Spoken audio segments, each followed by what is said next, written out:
नाज़रीन, हम सब लोग बड़े सड़े हुए हैं, जले हुए हैं, जल भुन गए, बल्कि मुझे तो लिटरली मैं बादों का दिल करता है गालियां दूं और ठीक ठाक यानी शोले मुंह से निकालो। हालात नाज़रीन खराब है पाकिस्तान के अंदर।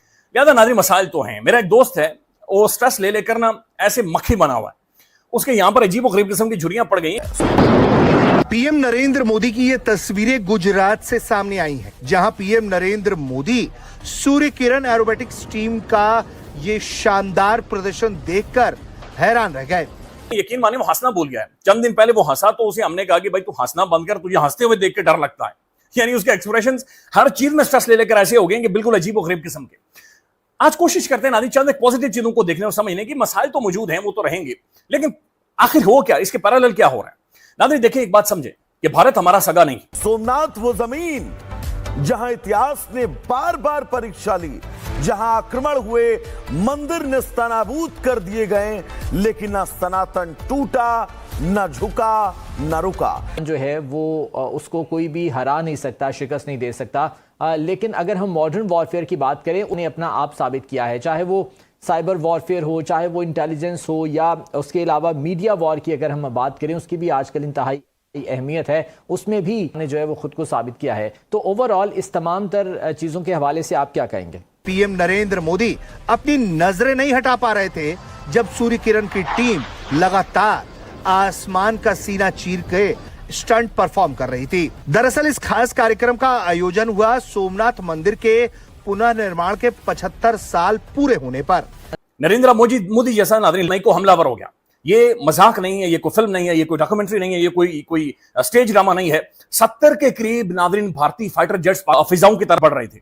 दूसरी आलमी जंग के बाद पूरी दुनिया इस बारे में रिपोर्ट कर रही है कि सबसे बड़ी 70 फाइटर जेट्स भारतीय, जिसके अंदर राफेल शामिल है, लिहाजा राफेल उसके अंदर दुनिया का बेहतरीन फाइटर जेट नाज़रीन उसके अंदर शामिल था। यहाँ सोमनाथ अमृत पर्व 2026 का आयोजन किया गया और पीएम नरेंद्र मोदी इसी का हिस्सा बनने यहाँ पहुंचे। सोमनाथ मंदिर पहुंचने के बाद पीएम नरेंद्र मोदी ने अमृत महोत्सव के विशेष कार्यक्रमों में हिस्सा लिया और इसी दौरान सूर्य किरण एरोबेटिक्स टीम ने एक शानदार प्रदर्शन किया। जिस दौरान ये टीम प्रदर्शनी कर रही थी, वहां लगातार पीएम नरेंद्र मोदी आसमान की तरफ सिर उठाए इन तमाम करतबबाजियों को देख रहे थे। दुनिया की कोई ताकत भारत को झुका नहीं सकती, दबाव में नहीं ला सकती। पीएम नरेंद्र मोदी ने यह साफ कर दिया है कि दुनिया की कोई भी ताकत भारत को झुका नहीं सकती, दबाव में नहीं ला सकती। नादरीन, सबसे पहले मैं आपको एक ऑडियो सुनाता हूं। जिस दिन से पाकिस्तानियों ने ये वाली आवाज और ये वाला जुमला सुना ना, उस दिन से लेकर आज तक पाकिस्तानियों ने सुख का सांस नहीं लिया। और जो कुछ पाकिस्तानियों के साथ इस एक जुमले के बाद हुआ, उसकी मिसाल कहीं और मिलती भी नहीं। आप सोमनाथ मंदिर से देख रहे हैं, जहां पर 75 साल पूरे होने पर आज भव्य कार्यक्रम रखा गया है और उस आयोजन में एयर शो आप देख रहे हैं। ये एयर शो टेलीविजन स्क्रीन पर ये काफ़ी अपने आप में ऐतिहासिक है। आज का दिन काफ़ी ज़्यादा ऐतिहासिक है। गुजरात के वेरावल में स्थित सोमनाथ मंदिर बातिर, ये तस्वीरें जहां पर आप देख रहे हैं 12 ज्योतिर्लिंगों में से सबसे पहला और प्राचीन सोमनाथ ज्योतिर्लिंग मंदिर है। और आज 75 साल पूरे हुए हैं। 1947 के बाद आज 75 साल पूरे होने पर भव्य कार्यक्रम का आयोजन किया गया है सोमनाथ मंदिर में। और उस वक्त से लेकर अब तक पाकिस्तानियों ने कोई खास अच्छी खबर नहीं सुनी। इन्हीं पाकिस्तानियों के साथ वो कुछ हुआ है कि जिसका कोई अंदाजा भी नहीं लगा सकता था। और उसके बाद से लेकर अब तक किसी एक शोबे में भी पाकिस्तान संभल नहीं सका। चाहे दिफा का शोबा हो, पाकिस्तान के अंदर दहशतगर्दी बहुत ज़्यादा बढ़ गई। दहशतगर्दी के ऐसे खौफनाक वाकयात हुए, इंटेलिजेंस के बहुत बड़े बड़े फेलियर्स हुए पाकिस्तान में। इंडिया ने पाकिस्तान का पानी रोक लिया, तो ये बहुत बड़ी एक पाकिस्तान की नाकामी हुई। जब एक इश्यू सिक्योरिटी काउंसिल के एजेंडा पे आ जाता है, involving states which are members of the UN, you can't say कि ये इश्यू रहा ही नहीं है, ये खत्म हो गया है। यू कांट से लेट्स प्रिटेंड कि ये ऐसा इश्यू होता ही नहीं है। और अगर इस पे बात करें तो आप इंटरनेशनलाइज कर रहे हैं इसको, आए तो ये क्या होगा? देखिए, खुदा के लिए, it is already an internationalised issue, it is on the agenda of the UN, it will remain सो।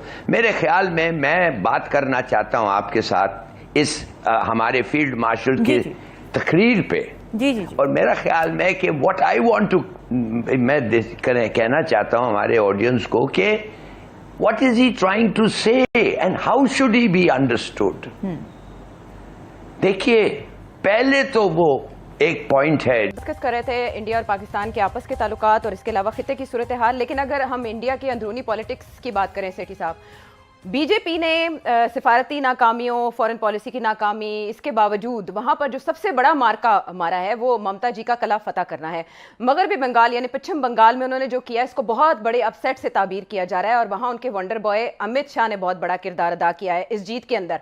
जो जो उन्होंने हाथ की कार्रवाइयां, दस्तकारी दिखाई, फनकारी दिखाई, वो अपनी जगह पर हम, लेकिन इतने बड़े मार्जिन से उन्हें मगरबी बंगाल, पश्चिम बंगाल में ये कामयाबी कैसे मिल गई और इसके जो इंडियन पॉलिटिक्स है उसके फ्यूचर पर या इंडियन डेमोक्रेसी के फ्यूचर पर क्या असरात होंगे? देखिए, ये जो बंगाल में जो हुआ है ना, इसको स्टडी करने की जरूरत है।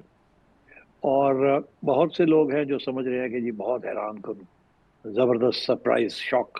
दरअसल जो लोग इंडिया को वॉच करते हैं, इंडिया के अपने एक्सपर्ट्स, अगर आप उनकी बातें सुने तो आपको समझ आए कि 2014 से लेके बीजेपी बड़ी मेहनत के साथ बंगाल में काम कर रही है लोकल लेवल पे, और वहाँ उनकी बिल्कुल कोई हैसियत नहीं थी, 1% भी इनके पास वोट नहीं था, सीट्स नहीं थी।